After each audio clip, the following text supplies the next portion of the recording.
Muy bien, no sé si usted vio el título de esta predicación que estaba ahí anunciado en el video. Se llama El aguijón en la carne. No sé si alguien aquí ha sido alguna vez picado por una abeja, una avispa, ¿cierto? No se siente nada agradable, ¿verdad? Y depende donde sea esa picadura, el dolor se hace, insoportable. Recuerdo que tenía unos primitos, pues ya son grandes, pero cuando eran chicos eran bastante necios. Y no sé si usted alguna vez jugó a que había un panal de abejas en los árboles y uno de niño que era terrible, que era al que tumbara el panal de abejas, ¿cierto? Y comenzaba uno a lanzar piedras, ¡pum! Y de pronto se escuchaba por allá, bzz, bzz, bzz.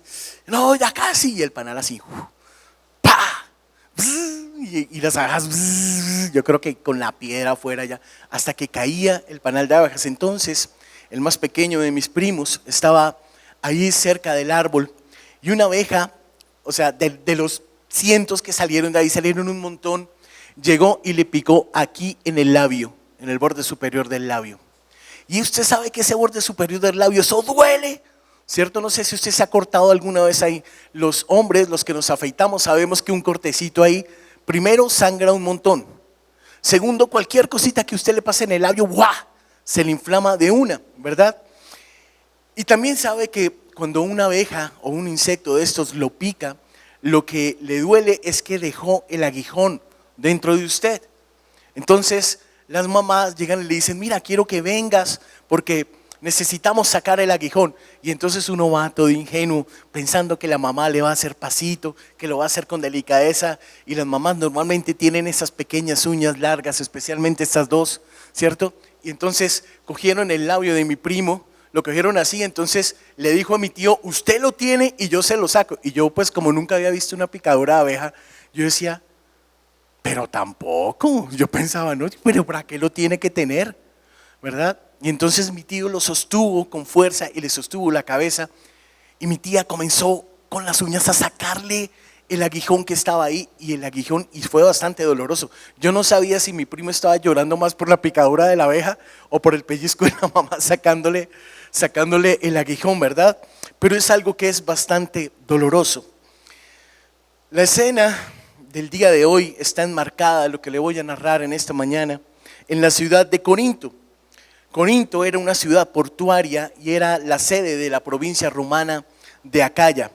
En la época del apóstol Pablo, este centro, esta ciudad, Corinto, era un centro comercial y allí se mezclaban distintos pueblos, religiones, filosofías, culturas, en fin. Los expertos coinciden en que este ambiente tolerante y multirreligioso fue muy positivo para la expansión del cristianismo. Sin embargo, también trajo consigo el peligro del sincretismo. ¿Alguien sabe qué es eso? ¿Qué significa esa palabra sincretismo? Sincretismo es la tendencia a conjuntar, a armonizar corrientes de pensamiento o ideas que son opuestas. Muy bien. Entonces ese fue uno de los peligros que trajo esa exposición multirreligiosa. Y esa sociedad llena de diferentes culturas, de diferentes filosofías, de diferentes religiones, influyó sin lugar a dudas en la forma de entender el cristianismo en medio de los cristianos, que muchos de ellos, en esta iglesia en particular, venían del paganismo. De modo que dentro de la misma comunidad cristiana se defendían diferentes puntos de vista, existían diferentes concepciones religiosas. Esta comunidad creció muy rápidamente y sus miembros eran en su mayoría cristianos de origen pagano. Usted lo puede ver en 1 Corintios 12, verso 23, no lo busque. Y conservaban prácticas de su pasado religioso gentil. Otro pequeño grupo de los que hacía parte de esta iglesia, aunque reducido, lo constituían los judeocristianos. Usted puede ver ahí en los dos libros de Corintios personajes como Aquila y Priscila, como Crespo, como Apolo y Sóstenes también, que lo narran ahí en 1 Corintios capítulo 1. Es decir, resumiendo, la iglesia de Corintios era un revuelto, hermano. La iglesia de Corintios era totalmente mixta, muy bien.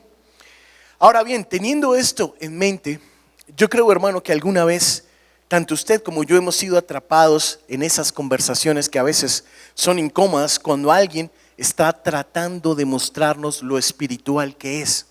No sé si le ha pasado. De esas personas que ayunan y publican en su Facebook: estoy de ayuno, con una cara así, llevado. No, hoy en Victoria, mi 35º día de ayuno. Todo, qué espiritual ese muchacho, ¿verdad? Y cuando la gente trata de mostrarnos lo espiritual que es, pues a veces es bastante molesto. Es a esa gente que tiene la tendencia de contar todo acerca de los libros que han leído, las experiencias que han tenido y las oraciones que Dios ha respondido, en fin, un sinnúmero de cosas más.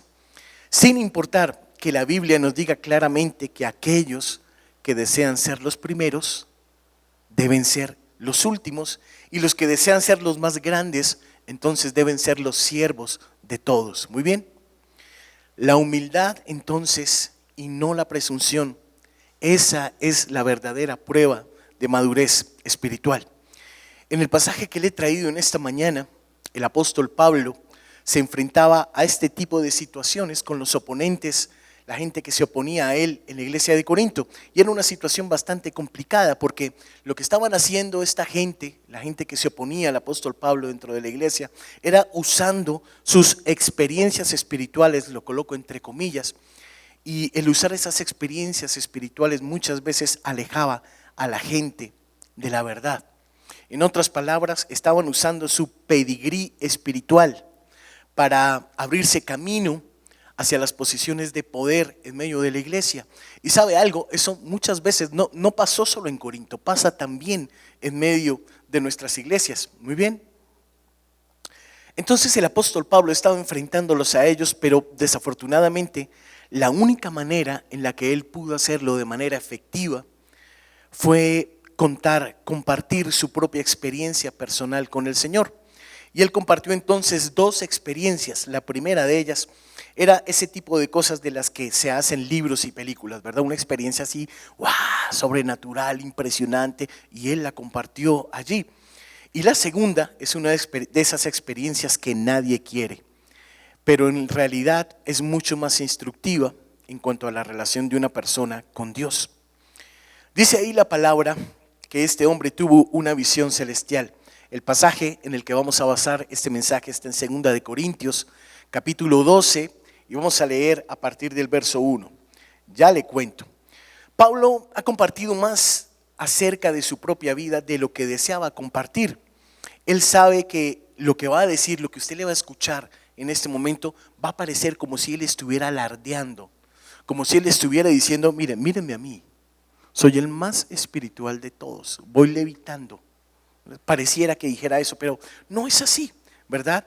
Lo que él quiere realmente es silenciar a los antagonistas y salvar a la iglesia de ceder a las enseñanzas destructivas y a los falsos líderes. Entonces Pablo dice a partir del verso 1, lo voy a leer primero en la versión de Reina Valera y luego lo voy a leer seguido en la Nueva Traducción Viviente, que está un poquito más clara. Dice la palabra, Reina Valera: ciertamente no me conviene gloriarme, pero vendré a las visiones y a las revelaciones del Señor. Conozco a un hombre en Cristo que hace 14 años, si en el cuerpo no lo sé, si fuera del cuerpo no lo sé, Dios lo sabe, fue arrebatado hasta el tercer cielo. Y conozco al tal hombre, si en el cuerpo o fuera del cuerpo no lo sé, Dios lo sabe, que fue arrebatado al paraíso, donde oyó palabras inefables que no le es dado al hombre expresar. Ahora leámoslo en la Nueva Traducción Viviente. Dice de la siguiente manera: mi jactancia no servirá de nada, sin embargo debo seguir adelante. A mi pesar contaré acerca de visiones y revelaciones que provienen del Señor. Ojo con esto, hace 14 años fui llevado hasta el tercer cielo. Si fue en mi cuerpo o fuera de mi cuerpo, no lo sé, solo Dios lo sabe. Es cierto, solo Dios sabe si estaba yo en mi cuerpo o fuera de él, pero sí sé que fui llevado al paraíso y oí cosas tan increíbles que no pueden expresarse con palabras, cosas que a ningún humano se le permite contar. Hay varias cosas que yo le quiero mostrar en medio de este pasaje. Fíjese que en esa traducción que le acabo de leer, la Nueva Traducción Viviente, se escribe este testimonio en primera persona, ¿verdad? El original del griego está escrito en tercera persona, que fue el primero que le leí, en el que está basada la traducción de Reina Valera. Conozco a un hombre que. Es obvio que el apóstol Pablo está hablando de sí mismo, pero para no tocarse él, como para no sonar engreído, ¿verdad? Se siente como algo avergonzado, y entonces en el original del griego está diciendo: hey, conozco a una persona que hizo esto, ¿verdad? Como para no levantar ampollas en medio de su audiencia. En segundo lugar, quiero que usted fije su atención en que, de acuerdo a la palabra, dice, fue algo que sucedió 14 años antes. En otras palabras, esto ocurrió antes de que Pablo viniera a Corinto y ayudara a fundar la iglesia. Muy bien, y yo quiero que se detenga en esto. Ojo con esto. Dice la palabra que pasó esto 14 años antes. O sea que por 14 años este hombre estuvo completamente callado, en silencio, sin hablar nada de esa tremenda experiencia con el Señor. Porque es que yo lo voy a repetir un segundito para que usted se imagine el calibre de lo que está diciendo ahí Pablo, ¿verdad? Verso 1 en la Nueva Traducción Viviente: mi jactancia no servirá de nada, sin embargo debo seguir adelante. Voy a contar acerca de las visiones y revelaciones. Verso 2: hace 14 años fui llevado al tercer cielo. No sé si en mi cuerpo o fuera de él, solo Dios lo sabe. Lo cierto es que si yo estaba en mi cuerpo o no, solo el Señor lo sabe. Y fui llevado al paraíso y oí cosas tan increíbles que no pueden expresarse con palabras. Yo le pregunto si alguno de nosotros nos hubiera pasado una experiencia de esas, ¿verdad? Que el Señor llegue y te coja, te lleve al tercer cielo y comience a decirte: hey, quiero que escuches esto que estoy narrando acá. Quiero que escuches todo y quiero que veas y observes todo. Entonces, imagínense que el Señor llega y lo deja aquí a las 10:30 de la mañana en el servicio de presencia de vida. ¡Pum! ¿Usted llegaría y se quedaría calladito?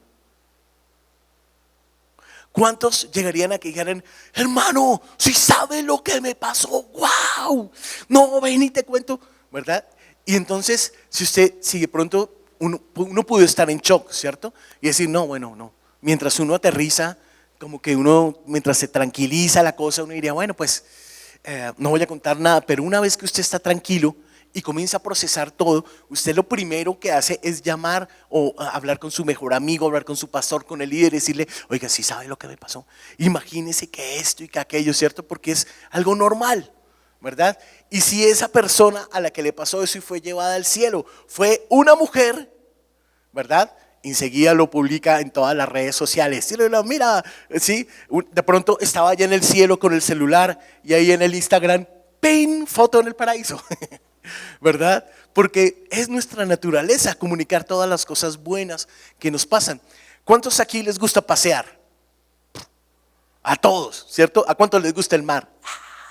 El mar lo amamos, ¿cierto? Y cuando usted llega allá y está en la playa, ¿usted qué es lo primero que hace? Llega, se toma una fotico ahí, ¡tin! ¡Tácate! Aquí descansando. El tiempo en Cancún amaneció hermoso hoy, por ahí vi un meme esta semana, lástima que no estoy ahí, ¿verdad? Y todos nos gusta publicar, y sin embargo este hombre dice ahí que guardó silencio 14 años sin hablar de su experiencia. Muy bien. Cuando examino este pasaje, tengo la sensación de que si esta situación en particular, la que se estaba viviendo en la iglesia de Corinto, no hubiera exigido que Pablo contara lo que le hubiera pasado, posiblemente él se hubiera quedado en silencio, hubiera quedado entre él y el Señor. Sin embargo, esto no es lo que sucede hoy en día, porque muchas de las personas que usted y yo conocemos, esas personas con las que hemos crecido y han sido personajes famosos en medio de la iglesia cristiana, cuando afirman que han tenido una gran experiencia espiritual, entonces lo que hacen es, a manera de testimonio, publicitarlo por todas partes, y muchos firman contratos para ir a dar conferencias, ¿verdad? Y muchos los invitan: no, mira, me parece tremendo tu testimonio, ven y lo das. Y entonces la gente va, y cuando una persona de estas está dando su testimonio, usted dice: wow, ¿será que eso también me puede pasar a mí? ¿Será que eso le pasa a él solo porque es súper espiritual? ¿Será que eso solo le pasa a los pastores? ¿Será que, o sea, firman contratos? Muchos de ellos escriben sus propios libros, hacen giras de conferencia. A menudo comienza a desarrollar una línea de negocios. Si usted ve, muchos de los autores que hay en las librerías cristianas están basados en testimonios de ese tipo que convirtieron una experiencia que debió ser sagrada, íntima con el Señor, la convirtieron en algo que le generó lucro. Muy bien. La experiencia de Pablo, de acuerdo a lo que nos dice el texto en la traducción Reina Valera, era algo que él mismo no entendía completamente. Porque ahí la palabra dice que él no sabía si fue un sueño o si fue una visión, y no sabía si realmente fue transportado a ese tercer cielo. Él no tenía claridad de qué era exactamente lo que le había ocurrido. Para que usted me entienda claramente, la forma judía de ver el mundo consistía en 3 niveles. En primer lugar estaba la tierra y su atmósfera, luego está el universo más allá, y después del universo está el tercer cielo, al que nosotros generalmente llamamos cielo. Muchos teólogos coinciden en que el tercer cielo se utiliza a menudo para mostrar la perfección y la integridad. En ese caso, el tercer cielo es el cielo más alto. Entonces el apóstol Pablo fue transportado a ese cielo. Y recuerdo yo que el apóstol Juan en el libro de Apocalipsis también fue transportado al tercer cielo. En el caso de Juan le dijeron que escribiera su visión, y ahí está el libro de Apocalipsis, ¿correcto? Esto es muy interesante porque la única manera en que Pablo puede describir lo que vio fue que estaba más allá de cualquier cosa que él pudiera describir. Eso que le había pasado estaba más allá de cualquier explicación que un hombre con palabras pudiera dar. Posiblemente hasta ese momento el Señor no le había permitido hablar de esto, ¿verdad? Así es que yo le invito, hermano, a que usted piense por un momento en lo difícil que a veces es describir una experiencia majestuosa, un lugar hermoso, ¿verdad? Cuando usted va a esas vacaciones. Recuerdo mucho que cuando éramos pequeños acostumbrábamos a viajar con mis papás por carretera. Mi padre tenía un Renault 4, el amigo fiel, ¿se acuerdan de ese? Un Renaultcito 4 anaranjado. En ese momento ese color ya no es popular. Muy bien, pero en ese momento era súper, hiper, mega top. ¿Ok? Y entonces salimos de nuestra casa y íbamos a un lugar, a una finca de un conocido de él. Y yo había escuchado hablar muchas veces de esa finca. Yo no quería ir porque me habían dicho que había muchos mosquitos y yo soy dulce para los mosquitos, hermano. Entonces yo no quería ir a ese lugar. Sin embargo, recuerdo que comenzamos a caminar y caminamos más o menos unas 2 o 3 horas. Y cuando llegamos al lugar donde íbamos, era una fuente, ¿cómo explicarle eso? O sea, era como un lago, un pequeño lago. Y ese lago tenía 3 caídas de agua a manera de una catarata. Muy bien. La vegetación alrededor de ese lugar, o sea, ese lugar tenía una vegetación completamente exuberante, tenía flores, tenía pájaros por todos lados, tenían esos, los que chupan las flores, ¿cómo se llaman? Colibrís. Gracias, muchas gracias, hermanos. Tenían colibrís muchísimos, de muchísimos colores, había pájaros de muchos colores, pero era como un oasis, porque alrededor de ese lugar, de todo ese lugar que tenía agua, esa vegetación exuberante, usted, por más que hubiera caminado 2 horas, nunca se hubiera imaginado que había un lugar así de hermoso. Entonces, recuerdo que mi mamá había estado enferma y no fue con nosotros a ese paseo. Y cuando llegamos me preguntó, oye, descríbeme ese lugar. Y ese lugar era tan absolutamente hermoso que yo no supe nunca cómo describirlo. O sea, uno intenta comunicar con palabras, mira, es que es como si, pero uno no puede, o sea, uno no lo puede describir. Pues eso es exactamente lo que le pasó al apóstol Pablo. Su experiencia fue muy superior a eso. Posiblemente usted en esta altura del mensaje está diciendo, bueno, pero el paz, ¿para dónde va? Queremos saber qué fue lo que vio Pablo. Queremos saber cómo fue que Dios se lo llevó para allá, para el tercer cielo. Queremos saber cuántos años tendremos. Si Pablo oyó todo, imagínese si usted tuviera a una persona, ¿no? Un corresponsal, ¿no? Que va a emitir noticias desde allá, desde el tercer cielo. Y entonces comienza a ver cómo son las personas una vez han estado en la presencia de Dios. Comienza a ver animales, comienza a ver el agua, los ríos, en fin, comienza a ver de todo, todo diferente. Y comienza a intentar narrar, ¿verdad? Este corresponsal no es el que lleva la cámara para emitir por televisión, sino un corresponsal radial. Usted sabe que los locutores de antes tenían una capacidad impresionante para poder describir las situaciones y hacer que la gente pudiera imaginarse qué era lo que estaba pasando. Muy bien. Seguramente nosotros también tendríamos muchas preguntas. Si Pablo dice algo así, usted querría. Yo creo que yo sería el primero en preguntarle, venga apóstol, ¿cómo es esto? ¿Cómo es aquello? ¿Verdad? Cuando una persona va a un viaje, yo recuerdo que algunos acá hace un tiempo el Señor les dio la oportunidad de viajar a otros países, a otros lugares, y entonces uno le pregunta, oye, pero vente, ¿cómo es esto? No, súper chévere. Entonces dice súper chévere, pero es que súper chévere es diferente para todos, ¿sí? No, es que ya Cancún, recuerdo. No, es que allá vi unas fuentes, no, y el agua, y entonces tú ves la selva, pero aquí a este lado ves la playa y las calles, y comienzan a describir todo, y uno se hace retazos, ¿verdad? Con la conversación de las personas, pero nunca le alcanzan las palabras para describir exactamente todo eso. Muy bien. Vuelvo al texto. Por lo que narra el texto, parece que los rivales de Pablo estaban llenos de historias sobre sus propias visiones, y entonces comenzaron a usar esas visiones para aumentar su propia posición delante de los corintios. Pablo menciona entonces que tuvo esta visión de la que yo le estoy hablando, pero eso es todo. Y entonces los rivales de Pablo se apresuraron a compartir detalles de sus propias visiones para aumentar su autoridad, como diciendo, es que mi visión fue más poderosa. Usted no sabe, y no sé si le ha pasado a esas personas que dicen que viajaron a un lado y hay otras que llegan, ay, pero eso no es nada. Usted no estuvo ahí, usted no conoce esto, porque siempre tienen que ser los más grandes, los mejores, lo más, no, yo fui allá, no es nada, yo monté en camello, mijo, ¿verdad? Y muchas de las personas son así, pues este es el tipo de esas personas, este es el tipo de personas que estaban ahí en la iglesia de Corinto tratando de aumentar su posición delante de la gente de la congregación. Y entonces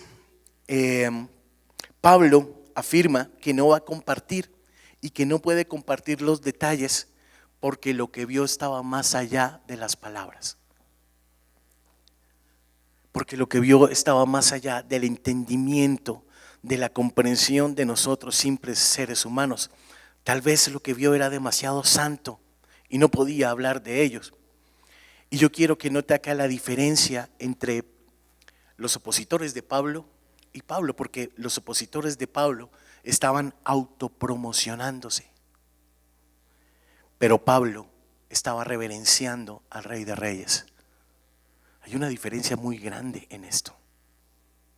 No sé si usted conoce a estas personas que siempre están hablando de ellos mismos, de los que los pasas. En otras palabras, ellos mismos son su personaje favorito en toda la tierra. ¿Sí, no? No, es que vieras a mí, y yo recuerdo que yo hice, y entonces una novela que se llama Exáltame, ¿verdad? Porque están hablando continuamente de lo que ellos hacen, lo que ellos dicen. En fin, sin embargo, Pablo, le repito, estaba reverenciando. Mira, hermano, que con esto en mente leí acerca de algunos de los grandes predicadores y líderes de la iglesia a lo largo de los siglos. Y muchos de los testimonios de ellos coinciden en que todos tuvieron un momento santo, un momento que nunca podrían describir con palabras, momentos tan especiales que no hay metáforas que los puedan explicar. Muy bien, las grandes revelaciones, las grandes experiencias que podamos tener no son algo que nosotros buscamos. Es algo que Dios puede darnos si Él ve que hay un propósito para eso. Si es algo que Él puede usar para que su reino, su pueblo, su grey sea edificada, ¿ok? Un momento de esos que no se pueden describir con palabras. Tal vez cuando el Señor le permite un momento de esto sobrenatural, posiblemente sea para consolar en medio de un gran dolor. Posiblemente sea para fortalecerlo, para informarle, para direccionarle, pero también para reprenderlo y para exhortar. Mire que personalmente yo no he tenido una de esas experiencias como las del apóstol Pablo, nunca. Y ciertamente jamás he sido transportado al tercer cielo, ¿verdad? La cuestión es que en estos momentos, esos momentos especiales y sobrenaturales son la excepción y no la regla. Y no representan una insignia de superioridad sobre este o sobre aquel, son simplemente un regalo de Dios. Y hablando de esto, conocí la historia, una persona que entrevistaron el año pasado en medio de la pandemia, un pastor en Pereira. En medio del confinamiento más absoluto, muchos de los miembros de su iglesia estaban hospitalizados, pero había 3 que especialmente eran de su corazón.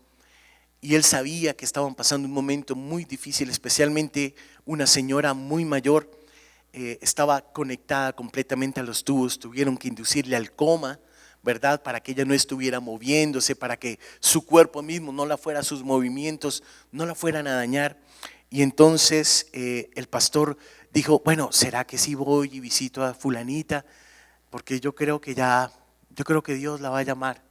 Pero esta mujer estaba en coma, estaba completamente en coma. Entonces cuenta el testimonio que este hombre llegó a visitarla y comenzó a orar por ella, pero ella todavía estaba con ese coma inducido ahí en su cama, ¿ok?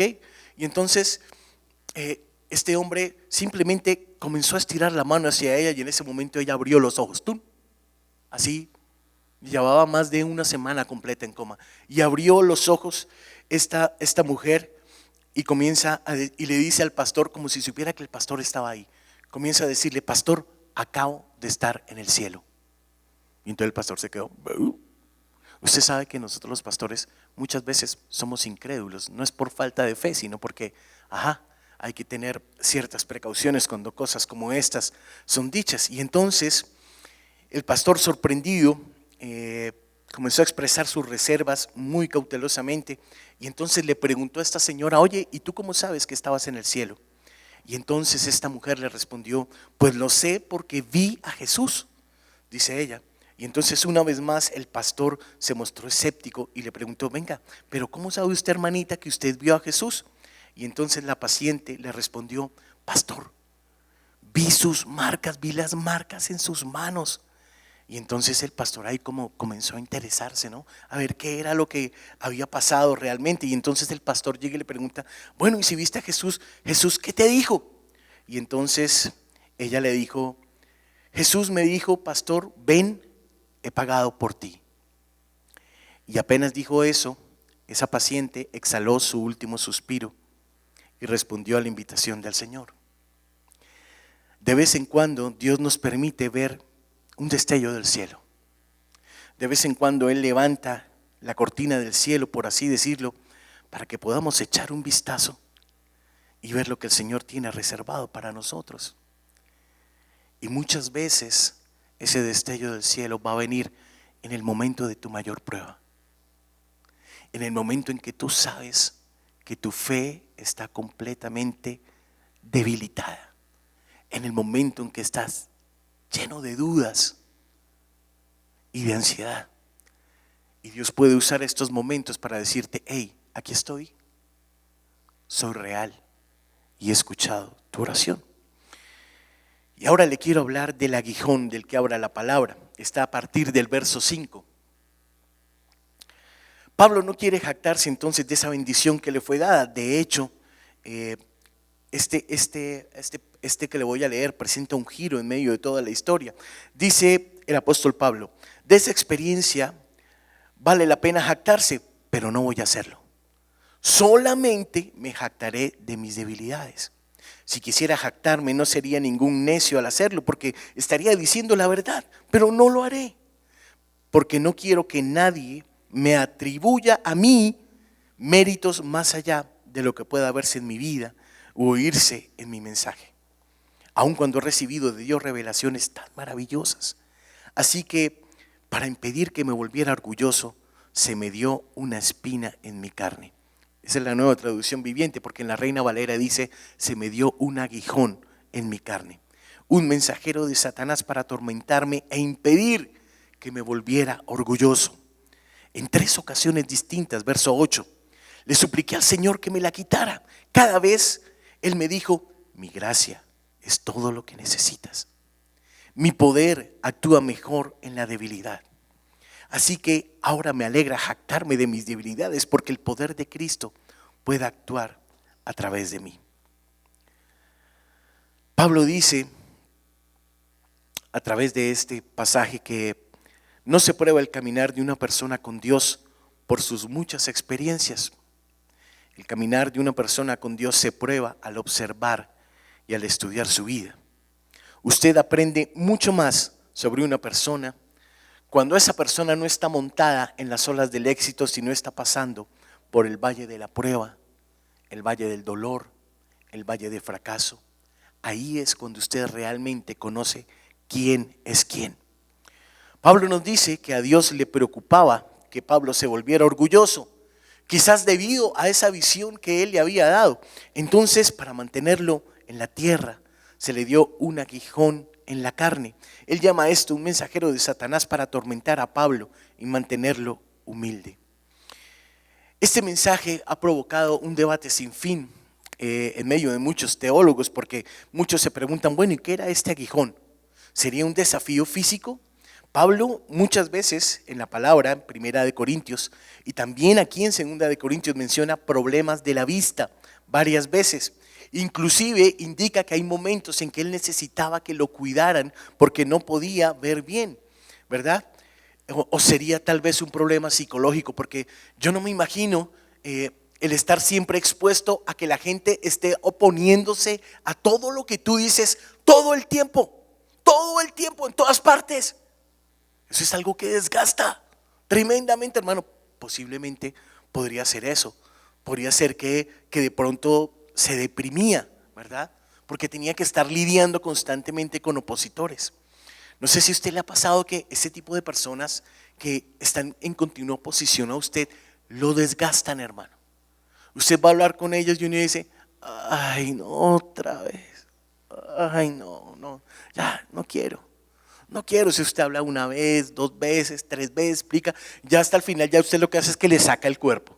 Si no es cierto, usted no quiere hablar de ellos, entonces lo ven ir por ahí, corre tal, o lo ve, hola, sí, y aquí lo deja hablando con otro mientras usted sigue derecho. En fin, tenemos diferentes tácticas evasivas. Muy bien. El caso es que Pablo estaba lidiando con este aguijón en la carne y yo creo que si nosotros nos dedicamos específicamente a ese punto, pues nos perdemos de otras cosas muy ricas que tiene este pasaje. Pablo dice que fue un aguijón en la carne, lo que me lleva a pensar que probablemente ese aguijón era un problema físico, lo más posible. Dado que Pablo no dice específicamente lo que estaba sucediendo, pudo ser que fuera algo de lo que las iglesias estaban muy conscientes. Quizás las palabras de Pablo eran tan exactas porque el Espíritu Santo quería que pudiéramos aplicar las lecciones de este aguijón a varios tipos de espinas que enfrentamos en nuestras vidas. Usted y yo nos vemos abocados en el día a día a diversos tipos de dificultades. Muchas de ellas esperadas, porque hay cosas que venir, ¿cierto? Que vemos que se acercan a nosotros, pero muchas de ellas totalmente inesperadas. Usted sabe que los seres humanos somos dados a hacer planes a futuro. Tal día no, ese día voy a estar en tal parte, voy a ir a tal parte, voy a viajar, voy a negociar, voy a hacer, y entonces uno comienza a hablar eso, uno se hace tremenda película. Y si esto se da, entonces si me sale este trabajo, entonces yo voy a hacer esto, voy a ahorrar para esto, voy a hacer tal. ¿Y sabe algo? Se nos olvida que nuestra vida no es de nosotros. Nuestra vida es del Señor. Y a veces el Señor tiene crudas maneras de aterrizarnos y de decirnos: tu vida no es tuya. La vida de estas personas que amas tampoco es de ellos. Es mía. Es mía la vida. Muy bien. Y entonces Cuando pienso en este aguijón de la carne, no puedo evitar pensar en lo que le pasó a José, en lo que le pasó a Job, en lo que le pasó a Jeremías, en lo que le pasó a muchos otros. Personas como usted y como yo que tuvieron dificultades inmensas, pérdidas inmensas, dolorosas, que uno quisiera que pasaran rápido, ¿verdad?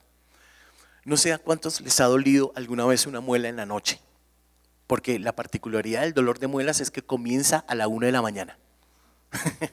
¿Verdad? ¿Cierto? Comienza a esa hora, hermano, y usted, yo recuerdo que hace un tiempo me dio un dolor de esos intensos y yo golpeaba la cabeza contra la almohada y el lado que me dolía me pegaba contra la pared. Estaba totalmente desesperado con ese dolor, y cuando viene un dolor de esos intensos, ¿usted qué quiere? ¿Que se demore un ratico o que pase ya? ¿Cierto? Usted llega y toma lo que sea para que ese dolor pase, ¿sí o no? Entonces, no, venga, Advil, no, venga, Motrin, venga, lo que sea. Yo recuerdo que una vez, no, eso no se lo voy a contar, hermano, eso es de los archivos X. Muy bien, pero uno hace lo que sea para pasar ese dolor, para que la cosa pase lo más rápida posible, ¿verdad? Dado que Pablo no dice específicamente lo que estaba sucediéndole,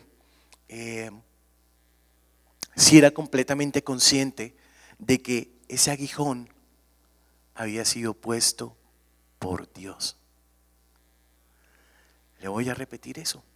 Pablo era absolutamente consciente de que ese aguijón había sido puesto por Dios, ¿verdad?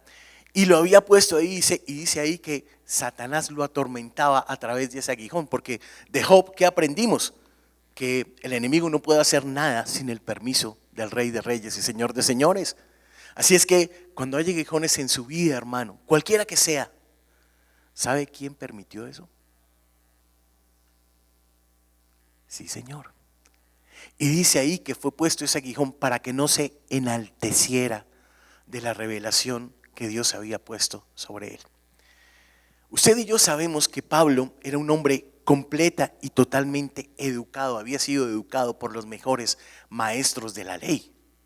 Y después de escuchar esto, que había sido llevado al tercer cielo, y hay una parte de la palabra donde dice que este hombre fue llevado a Arabia e instruido por el Espíritu, o sea, alguien más preparado que Pablo, lo dudo. Nadie en el Nuevo Testamento, a excepción del Señor Jesús, estaba más preparado que Pablo. Estaba más preparado este hombre que, el más, ¿verdad? Y entonces, como cuando uno tiene conocimiento sobre algo, hermano, a uno le gusta echar su escamita, no nos digamos mentiras. Si usted es bueno para algo, sí, yo recuerdo la primera vez que probé las empanadas de Eli y los sándwiches de Nati, dije, uy, esto sí es del Señor, esto sí es de sana doctrina. Y entonces cuando usted le piropean su comida, usted invita a alguien a su casa, ¿cierto? A almorzar y dice, uy, qué rico. ¿Usted cómo se siente? Gracias. Nadie lo hace como yo lo hago. ¿Verdad? ¿Cierto? Usted se siente todo creído porque usted sabe que usted tiene un don y usted tiene un talento para eso. Bueno, pues Pablo no se sentía creído, de acuerdo a lo que nos dice acá, pero hay alguien que conoce el corazón y que sabe que nos podemos enaltecer con tantas situaciones. Dese cuenta que a veces cuando usted tiene un poquitito más de conocimiento de la palabra de alguien, muchas veces la actitud suya, en lugar de enseñar, es: ay, pero usted no sabe eso. Nos enaltecemos de tantas cosas, hermanos. Cuando nuestros hermanos necesitan ayuda, a veces somos tan arrogantes de decir: ahorita te ayudo, plebeyo. Ahorita ya voy, espérame. Espera por la revelación santa que el Señor me ha dado. Y muchas veces somos así, hermanos, y al Señor le desagrada eso profundamente. Sin embargo, lo que nos deja ver aquí la palabra es que para Pablo ese aguijón era un obstáculo. ¿Por qué? Porque obstaculizaba su ministerio. Digamos que fuera en su carne ese aguijón que le había dado el tema de la visión que yo le había dicho, ¿cierto? Si usted no puede ver con claridad, pues eso es un obstáculo grande, grandísimo, ¿verdad? Y recuerde que en ese tiempo no había estas cositas, no había nada de eso, ¿verdad? La óptica no se había inventado en ese momento todavía, así que el no poder ver, el no poder leer, o sea, no era poca cosa. Recuerde que Pablo era un hombre instruido, escribía, ¿verdad? Leía, un hombre que leía mucho, conocía mucho. Así es que no poder desempeñarse de la mejor manera obstaculizaba su ministerio. Y este hombre sintió que tal vez no tenía toda su fuerza, todo su vigor. Así es que hizo lo que cualquiera de nosotros haría: oró. Y le suplicó a Dios que le quitara ese aguijón. ¿No lo hacemos nosotros igual? Cuando estamos pasando por una prueba, no oramos y no le decimos a Dios: Dios, o sea, hermano, Señor, ¿hasta cuándo? Ya, o sea, ya estuvo bueno, Señor, o sea, ya, ¿qué más quieres probar? No hacemos eso nosotros. Pues este hombre también lo hizo. Oró para que Dios le quitara el aguijón. Y dice la palabra que oró con fervor, no solo una vez, sino que la palabra dice que oró en 3 ocasiones diferentes. En esos tiempos en que él estaba orando, Dios estaba calladito, en silencio. Imagínese Dios en silencio con Pablo. O sea, que Dios esté en silencio con usted y conmigo, uno dice, bueno, sí, Señor. Pero con Pablo que estaba haciendo tremenda obra. ¿No le ha pasado que hay cosas que usted está esperando y siente que Dios no le ha respondido? Que Dios está en silencio. Y uno está así como, ajá, estoy esperando, Señor. Padre. Después está uno ahí sentado, así echado: Padre, ya. Después acostado: no, ya me cansé de esperar, Señor, ¿verdad? Porque a ninguno de nosotros le gusta esperar, hermanos. ¿O a quién le gusta esperar? A nadie. Todos queremos que las cosas que nos pasan sucedan, y sucedan de inmediato. Pero algo que nos ayudaría a esperar es que Dios nos hablara, ¿sí o no? Es que Dios nos dijera: mira, tranquilo, pasado mañana verás la respuesta. Uy, sí, ¿verdad? Pero dice aquí la palabra que el Señor estuvo en silencio con Pablo, completamente callado. Y Pablo con ese severo dolor, con esa tremenda aflicción, y Dios callado. ¿Mm? Nuestro primer instinto siempre es clamar. Nuestro primer instinto, perdóneme, es pedirle a Dios que nos libere y que elimine eso que nos está causando dolor. Pedirle que elimine nuestra enfermedad, pedirle que elimine esa situación difícil en el trabajo, pedirle que elimine la presión financiera, pedirle que elimine la relación dolorosa, la depresión, la ansiedad.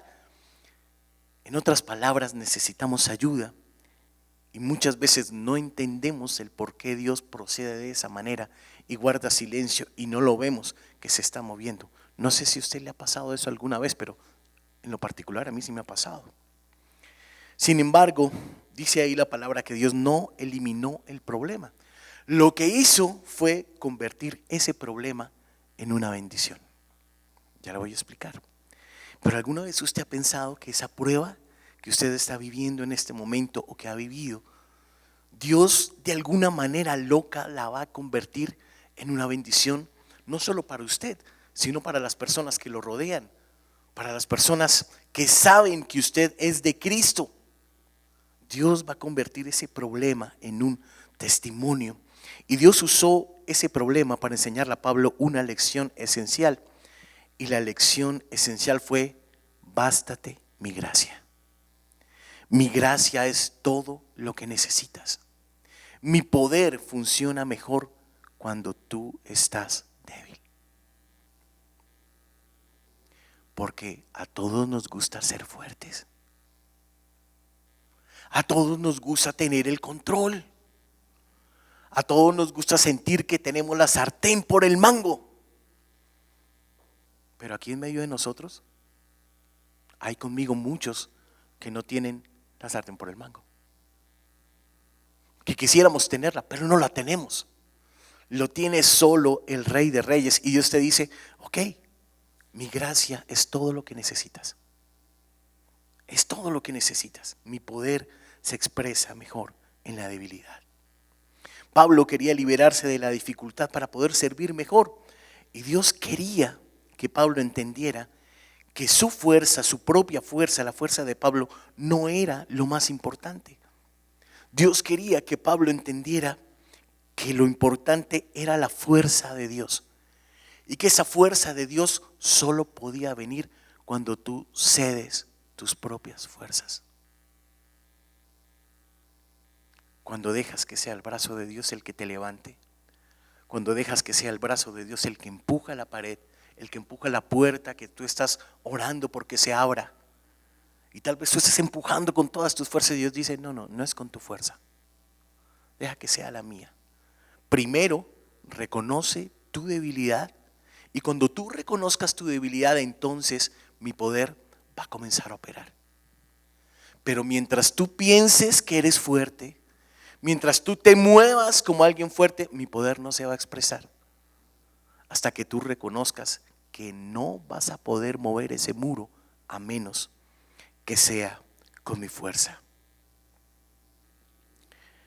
Pablo aprendió que la mejor manera de descubrir la fuerza de Dios es permitirnos estar en medio de una situación que está tan desbordada de nosotros, tan obviamente más allá de nosotros, que no tenemos más remedio que descansar en Él. Pero ¿sabe algo, hermano? Cuando llegan las dificultades, a nosotros no nos gusta descansar. No nos gusta. Comenzamos a movernos por un lado, por otro, como si Dios necesitara su ayuda, hermano. Lo único que necesita Dios son dos cosas: su fe y su clamor. De ahí en adelante, Dios es soberano y se va a mover como Él desea moverse. Pero ¿sabe cuándo? Cuando usted confía. Cuando usted aprende a confiar, es en ese momento cuando usted descubre que Dios es digno de confianza y que su gracia es suficiente para la prueba que usted está enfrentando. A nosotros nos encanta este pasaje porque usted lo ha escuchado muchísimas veces, en muchas predicaciones y muchos mensajes, y posiblemente usted lo ha citado de vez en cuando, pero la verdad es que cuando enfrentamos las pruebas de la vida, es cuando descubrimos que no creemos realmente en estas palabras. ¿Cuál de esas dos personas es usted? ¿La que cree que el poder de Dios se va a expresar en medio de su debilidad? ¿O es aquel que está lleno de dudas y que todavía está empujando la pared con su propia fuerza? En tiempos de crisis, nosotros tendemos a sentir pánico en lugar de descansar.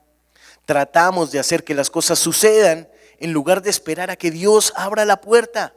Sacamos conclusiones antes de llegar a la solución, nos estresamos, nos enojamos en lugar de descansar en el Rey de Reyes. Estamos llenos de miedo, nos alejamos del Señor. La respuesta de Dios en esos tiempos es darnos más gracia. Más gracia. Un predicador conocido, se llama Chuck Swindoll, escribió acerca de esto. Dice: el Dios de toda gracia, abro comillas, ministró gracia a su siervo herido. El Dios de toda gracia ministró gracia para soportar y para aguantar. El Dios de toda gracia ministró gracia para manejar el dolor. El Dios de toda gracia ministró gracia para afrontar el futuro. Ministró gracia para aceptar que Él no tenía el poder, sino que el poder es del Rey de Reyes y el Señor de Señores. Dios quiere, hermano, que verdaderamente usted y yo aprendamos a confiar en el Rey de Reyes y en el Señor de Señores. Uno de los 4 reformadores principales, hubo muchos, pero hubo 4 principales con Lutero y Calvino. Uno que se llamaba Huldrych Zwinglio, era de Suiza. Y este hombre, en medio de una prueba, la prueba más salvaje que él había pasado, escribió las siguientes palabras, y yo quiero que las guarde ahí en su corazón. Escribió: he tenido muchas lágrimas y penas. Tengo preguntas para el mañana. He tenido momentos en los que no distinguía el bien del mal, pero en cada situación Dios trajo consuelo bendito. Reconozco que mis pruebas solo han venido para hacerme fuerte. entonces le doy gracias a Dios por las montañas que me tocó escalar y los valles que tuve que cruzar. Le doy gracias a Dios por las tormentas que me ha hecho pasar, porque si nunca hubiera tenido una prueba, nunca hubiera sabido que Dios podría resolverlas todas ellas. Nunca sabría lo que puede hacer la fe en su palabra. A través de todo aprendí a confiar en Jesús. Aprendí a confiar en Dios. A través de todo he aprendido a depender de su palabra. Y esto es exactamente lo que aprendió el apóstol Pablo, que Dios puede hacer mucho más allá de lo que nosotros podemos pedir o imaginar. Para cerrar, mire cómo el apóstol Pablo cierra esta discusión. Dice: por tanto, de buena gana me gloriaré en mis debilidades, para que repose sobre mí el poder de Cristo. Por lo cual, por amor a Cristo, verso 10, me gozo en las debilidades, en afrentas, en necesidades, en persecuciones, en angustias, porque cuando soy débil, entonces soy fuerte. Mire la cosa, los opositores están jactándose de sus propias visiones, pero Pablo dice: me jacto de mis debilidades. Él ha aprendido que Cristo se ve más claramente en su vida cuando Él no es el centro del escenario. A muchos de nosotros nos cuesta eso, hermanos, porque muchos queremos estar en el centro de la escena. Nosotros no nos damos cuenta, pero nos gusta. Nos gusta ser los notados, nos gusta ser felicitados, nos gusta que nos den palmaditas en la espalda, que buena. Nos encanta, hermano. Nos encanta que nos acaricien el ego. Nos encanta que nos acaricien ahí el orgullito. A todos. Unos disimulan más que otros, pero a todos les gusta. Pero aquí está diciendo el apóstol Pablo: el que debe estar en el centro del escenario es el Señor Jesús. El que realmente debe ver las personas cuando lo vean a usted en medio de la prueba es el Señor Jesús. Al que realmente deben ver en la escena en medio de la dificultad es al Señor Jesús. Él es el poderoso. No hay ningún poder en mí excepto el de clamar y el del buscar al Rey de Reyes. Cuando Pablo decide dar un paso atrás, es cuando ve al Señor obrar a través de él. Es cuando las cosas buenas comienzan a suceder. Cuando él es más débil, entonces es cuando tiene mayor fuerza, porque Dios se hace cargo y obra a través de él. Usted y yo hemos visto muchas personas que enfrentaron enormes dificultades en sus vidas y sin embargo mostraron la presencia de Cristo de una manera poderosa. Y esto lo pudieron hacer porque encontraron una fuerza que estaba más allá de ellos, por encima de ellos. Muchas dificultades nos aquejan, algunos dificultades en sus matrimonios, dificultades en sus casas, con sus parejas, muchos otros dificultades con sus hijos tal vez, muchos otros pasando por el valle de la escasez, muchos otros viendo cómo sus planes son frustrados, querían cosas, deseaban cosas, pero a la vuelta de la esquina Dios trajo cosas completamente diferentes a las que esperaban. A muchos de nosotros nos ha tocado improvisar sobre la marcha. Pero ¿sabe algo? En cada una de esas ocasiones, el Dios Todopoderoso, cada vez que usted le entregó su debilidad, Él vino a fortalecerlo. Cada vez que usted le entregó el control, Él tomó el control y puso todo en orden. ¿No se ha preguntado nunca por qué hay cosas que están en desorden en mi vida? ¿Será tal vez porque es que usted todavía quiere tener el control y la sartén por el mango? ¿Será tal vez que usted no ha renunciado a su propia fuerza y no ha dejado que el poder de Dios se exprese en medio de su debilidad? ¿Alguna vez ha querido usted ser la voz cantante y la voz que manda en medio de todos, y no se ha acordado que es la voz y la palabra del Señor la que nos permite vivir y sobrevivir, porque es su palabra, su aliento que sostiene todo el universo y también lo sostiene a usted. ¿O no se ha dado cuenta cómo lo ha sostenido hasta el día de hoy? ¿Puede usted reclamarle al Señor y decirle: es que tú no has sido fiel? Ninguno.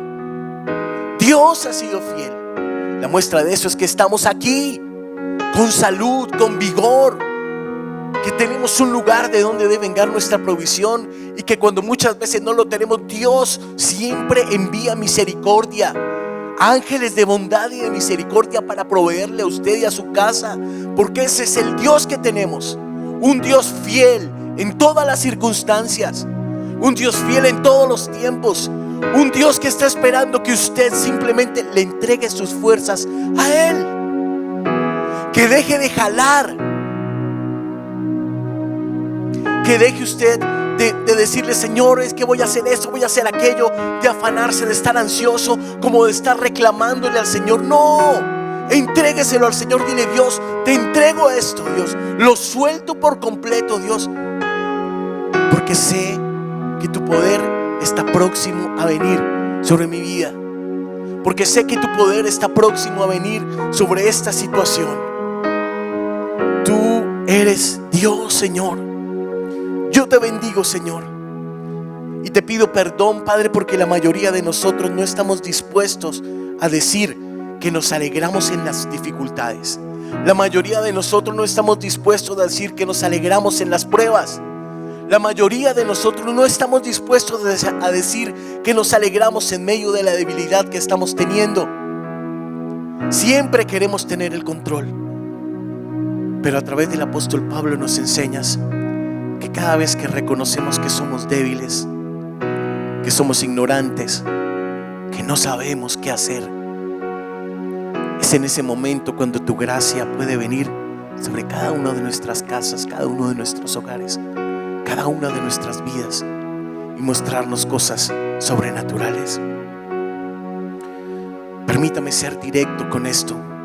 ¿Usted está enojado con Dios o está confiando en Él? ¿Usted está confiando en su fuerza o está confiando en la fuerza del Rey de Reyes y del Señor de Señores? ¿Usted a qué está aferrando su esperanza? La clave para la victoria y la alegría en la vida es aprender que aunque la vida no es fácil, Dios siempre es bueno. Siempre. No unas veces sí, no unas veces no. Nunca descansa su bondad y su favor para con usted. Amado Señor, quiero darte gracias por esta mañana que me has permitido predicar tu palabra, Dios. Gracias por dejarnos ver, Señor, que hasta que no soltemos, Señor, no vamos a ver tu poder expresarse en medio de las circunstancias que estamos pasando, Dios. Gracias por dejarnos ver, Señor, que hemos sido tan arrogantes queriendo tener el control, Señor, de las situaciones. Que hemos sido tan arrogantes cuando te reclamamos, Señor, y te decimos: pero ¿qué pasa? ¿Pero por qué no obras? ¿Pero por qué no te estás moviendo, Señor? Y no sabemos que aunque no te veamos, tu poder se sigue moviendo, tu poder se sigue expresando, tu poder sigue ministrando gracia para enfrentar las diferentes dificultades que podamos tener, Señor. Gracias, gracias por dejarnos ver que no somos nosotros los que tenemos el control. Gracias por dejarnos ver, Señor, que eres un Dios soberano, que somos tus siervos, que somos tus hijos, y estamos para obedecerte, para honrarte, no para reclamarte, Dios. Gracias por dejarnos ver que ese Dios todopoderoso es el dueño y Señor de nuestra vida, y por permitir, Señor, que en este tiempo, Dios, tu gracia nos haya permitido enfrentar todas y cada una de nuestras dificultades.